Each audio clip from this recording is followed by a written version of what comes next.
So I have this friend, right, named Becky. First time I met Becky, she threw a blue drink at me. I deserved it. um, yeah, I was kind of a jerk. And different story for a different day. We call Becky Becstar, or the Becstar if you're feeling fancy and or nasty. But yeah, so that ties in because today, courtesy of Mad Cave Studios, I'm reviewing Becstar #1. And Becstar is the titular character of Becstar, the comic book miniseries. So if I mess up and call Becstar Becstar or Becstar, it's because of my friend Becstar. So I apologize to both Mad Cave Studios and of the Becstar, but I will try to get through this review and keep the two separate because, as far as I know, Becstar has never thrown a blue drink at me. Anyways, yes, Mad Cave Studios thankfully gave me a PDF review, advanced PDF review copy of Becstar #1. It's my first kind of review like this, so thank you for the opportunity, Mad Cave. I greatly appreciate it.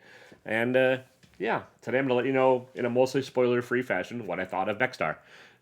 So yeah, let's get into it. Oh yeah, by the way, hi, I'm Taylor. Welcome to my channel. I talk about comics. This is a comic. It's a PDF comic. I don't have the physical copy yet because it's not out yet. It's coming out May 5th as of right now. That might shift. You know, publishing and comic schedules sometimes do, especially in these unprecedented times. But yeah, as of right now, keep an eye on those out and request it from your local comic shop. You still have time to get your orders in. It's well before the final cutoff date for things. So if you like what I say today and you want to order it, hit up your LCS and tell them you want to order Becstar. It's coming out. It's written Becstar. Hang on, I'll hold it up again, and I will also add images because editing's my forte. If you've ever watched me do videos before, you know I'm a master editor.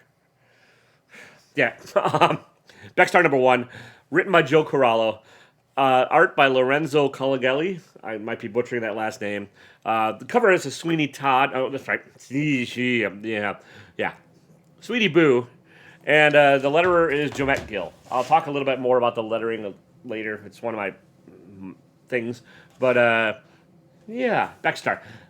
The cover art makes this comic seem like it's a kind of clean, fun little romp. Kind of smoothed out, sort of typical, not typical, I guess, but there we go. Let's keep doing that. And I'm just going to try and put these up in the corner of the screen from here on out because technology is my friend. It's sort of a clean sci-fi romp, right? The interior art is a little bit different, and it's a little more gritty and dirty, and there's action and adventure and a little bit more gore that you'd expect than that cover kind of belies. So the interior art is by Lorenzo Colangeli. I believe it's his first comic, and I really enjoy the art. I'll talk about that first because it's one of the highlights of the book. The art, the cartoony style, but pretty heavily detailed with very distinct characters. You can tell each character apart really easily, which is great. That's not always the case in comics. So the character design, top notch. The characters, the protagonists or main characters are all female leads, and they're all very distinct and well represented. They're not stereotypical either, which is great. Different body shapes represented, different forms, different. They look cartoony and yet real, if that makes sense. It's kind of a fine balancing act that I think Lorenzo pulls off really well. There's not so much detail to the faces and that kind of thing where you feel turned off or put off by that uncanny valley you can sometimes fall into, but you can definitely tell that the effort was put to make these characters feel like actual characters and not stereotypes, if that makes any sense. And that kind of also, I think, the writing also shows this. Like there's effort put in, and it's mostly successful effort to make the characters distinct and unique, and seem like fleshed out instead of just, I don't know, for lack of better word, again, stereotypes. I know it's an overused word. It's a stereotype of a stereotype. Is that a thing? Anyways, characterization, art-wise and writing-wise, both great. And the coloring is fantastic. I'll just try and show you in a panel here. You can tell when the scene shifts because of the color palette will shift from like blues and cool tones to warms and reds and like a little bit of purpley tones, and it really helps you differentiate the scenery and with like a shift in action or shift in scene, just on the palette alone, and it's really well done. So yeah, that's top notch. The writing, the plot is not. It's not going to like be it's a familiar, treading familiar ground. How about that? And I think the writer knows it's treading familiar ground, and that's kind of okay. You're like you want certain comfort levels in a story sometimes, especially a space operatic kind of story like this, which kind of is reminiscent of like say Indiana Jones. You just the stories are kind of like feel a little bit well worn, but like they're fun and it's a fun romp that you're in for, and you can just kind of tell that like the next couple issues they're gonna be a lot of fun. There's gonna hit some dark notes, and I don't necessarily mean that the story's just all lighthearted and cutesy because it's definitely not, but it's just you're in for a good ride. How about that? And yeah, if I had to nitpick the writing a little bit, it's the dialogue sometimes seems a little bit clunky and could maybe have used another pass from the editor of like getting rid of like and trimming down a hair. Not much, just there just seems to be some certain times where it's like, okay, that not all of that needed to be said, or you could have trimmed a word or two.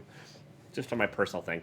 Also, I kind of miss thought balloons, and this kind of made me think it. There's times when Becstar and her companion are at a casino, and like stuff happens, and then the companion goes to a different scene and starts, expose like dialoguing out loud to nobody. And I'm like, that would have been a thought balloon back in the old days, and I kind of miss the old days. Yeah. So Becstar, you don't meet right away. You do meet another character named Paprika or Paprika.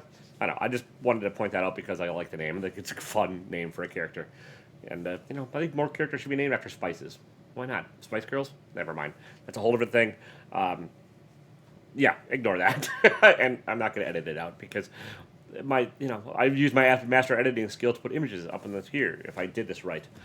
So yeah, on the whole, I really do enjoy this comic, and I really recommend it. I will be picking it up. One of my criticisms, and it might just be me. If it is, and if you read this and you're like, what in the heck, Taylor? You're nuts? Let me know, because it just might be a thing for me. The lettering. It's either a digital font or it's a hand-traced lettering that's been turned into a font, and it just doesn't fit quite right. The angles of the letters don't line up in a proper form that you would get if it were a handwritten, and so it's just jarring enough that it sometimes took me out of the story. And I know that's a minor little thing, but it did. It took me out of the story a little bit, where I started thinking about the lettering, and it was enough that I felt I should comment on it because, again, I might be the only one, but good lettering is invisible. And what I mean by that is if the letterer does their job properly, you tend to not notice it. You don't really think about it. It just it becomes part of the overall picture. It's just when the lettering is not great, it's sort of when you notice it. It's like an NFL kicker. You only notice them when they mess up. Or the placeholder. Placeholder, that's even a better exampays who the heck pays attention to the placeholder or the long snapper? You only notice them when it's not quite right. And that's kind of how I feel about this lettering. It's just not quite right. And the word balloon placement, there's also a couple instances of that where it's like the dialogue order gets a little bit muddy because of they're stringing word balloons along with really long little connectors. It's like there might have been a better solution to a couple little instances of that. But that said, it's my only real criticism of it. Becstar #1, May 5th, Mad Cave Studios. You have plenty of time to order it, so please get your orders in and order this if you'd like it. I'm not sponsored by Mad Cave. None of that's happening at all by any means. I have 500 followers, folks. Who the heck's going to sponsor me? But it's just they gave me the opportunity to read it. I really liked it, and I recommend it. So I would love to continue the dialogue once other folks have had a chance to read this. And I'd love to do a follow-up video if you have that interest you. Pick it up and we can have another conversation. Or if you'd like me to do a little bit more spoiler-filled review down the line, let me know. I'll be happy to do one of those as well. But that's about it. Again, I'm Taylor. If this is your first time watching, I stumble over words. It's what I do. But yeah, if you like this, please hit the like button. Please hit the subscribe, button, other button. Hit the thumbs up button. A lot of buttons. Hit all the buttons. And have a good day. And as always, Don't be a dick. Oh, I don't think I called Becstar Becstar. Yeah, that's good, right?